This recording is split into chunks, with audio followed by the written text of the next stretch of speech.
இன்றைய தினம் மாண்புமிகு தமிழ்நாடு முதலமைச்சர், துணை முதலமைச்சர் மற்றும் இந்து சமய அறநிலையத்துறை அமைச்சர் ஆகியோருடைய அறிவுறுத்தலின்படி கொன்னையூர் அருள்மிகு முத்துமாரியம்மன் திருக்கோயிலில் 3 தம்பதியருக்கு எந்தவிதமான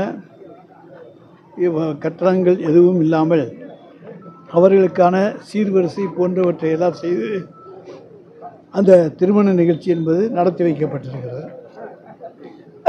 அதே போல் இன்றைக்கு இங்கே இதுவரைக்கும் பேருந்து பல்லாண்டு காலமாக நிறுத்தப்பட்ட கங்காணிப்பட்டி போன்ற பல்வேறு பகுதிகளுக்கு, கிராம பகுதிகளுக்கு புதிய பேருந்தையும் மாண்புமிகு தமிழ்நாடு முதலமைச்சர் அவர்களுடைய ஆணையின்படி போக்குவரத்துறை அமைச்சர் அவர்கள் புதிய பேருந்துகளை தந்திருக்கிறதுடைய விளைவாக அந்த பகுதிகளுக்கும் நாங்கள் புதிய பேருந்துகளை இயக்கி கொண்டிருக்கின்றோம்.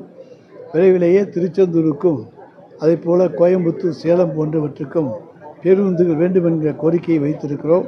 மாண்புமிகு தமிழ்நாடு முதலமைச்சர் அவர்களும் போக்குவரத்துறை அமைச்சர் அவர்களும் பொன்னமராவதி பகுதி மக்களுடைய குறையை உணர்ந்து அதை விரைவில் நிறைவேற்றி தருவார்கள் என்ற நம்பிக்கை இங்கே இருக்கக்கூடிய அனைவருக்கும் உள்ளது. சார், மக்கள் நலனில் எந்த அளவுக்கு திமுக அரசு அக்கறை கொண்டு இருக்கு சார்? அடிப்படை வசதிகளை பூர்த்தி செய்து தருவதில் கடந்த 10 ஆண்டு காலத்திலே அண்ணா திராவிட முன்னேற்றக் கழக அரசு பல்வேறு பேருந்துகளை நிறுத்தியது, வழித்தடங்களை முடக்கியது, மக்களுடைய போக்குவரத்து வசதியை நிறுத்தியது.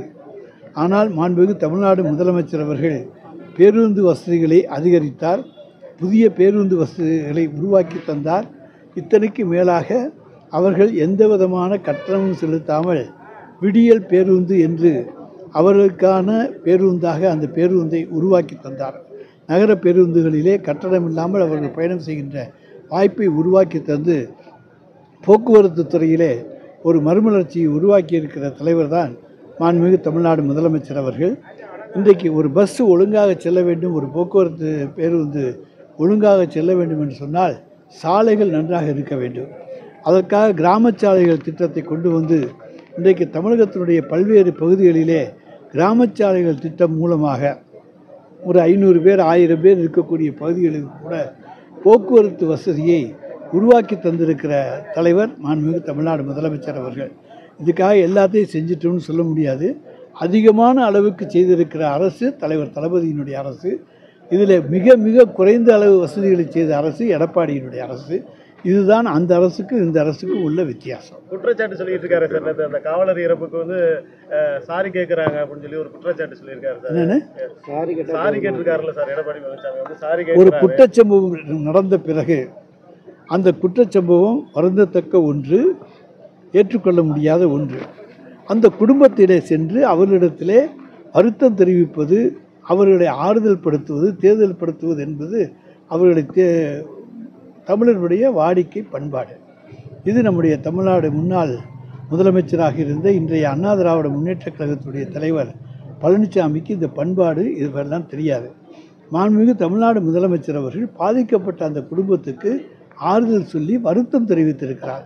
வருத்தத்துக்கு மறுபெயர் தான் சாரி. எடுத்தவுடன் சாரி என்று சொன்னாலே வருத்தம் என்று அர்த்தம். நான் உங்களுக்கு வருத்தத்தோடு உங்களை நான் தொடர்பு கொள்கிறேன். உங்களுக்கு ஏற்பட்ட இந்த துக்கம் என்பது யாருக்கும் ஏற்படக்கூடாத ஒரு துயரம். எனவே நான் வருத்தப்படுகிறேன். இதற்கு உரிய நடவடிக்கையை என்னுடைய அரசு எடுக்கும் என்று சொல்லக்கூடிய தைரியமிக்க முதலமைச்சர் எங்களுடைய முதலமைச்சர். எடப்பாடி பழனிசாமியை போல் எனக்கு தெரியாது, பார்க்கல, நான் கம்ப்ளைண்ட் கொடுத்தா பார்ப்போம் அப்படின்லாம் சொல்லி சாக்குப்போக்கு சொல்லுகிற முதலமைச்சர் அல்ல இன்றைய தமிழ்நாடு முதலமைச்சர்.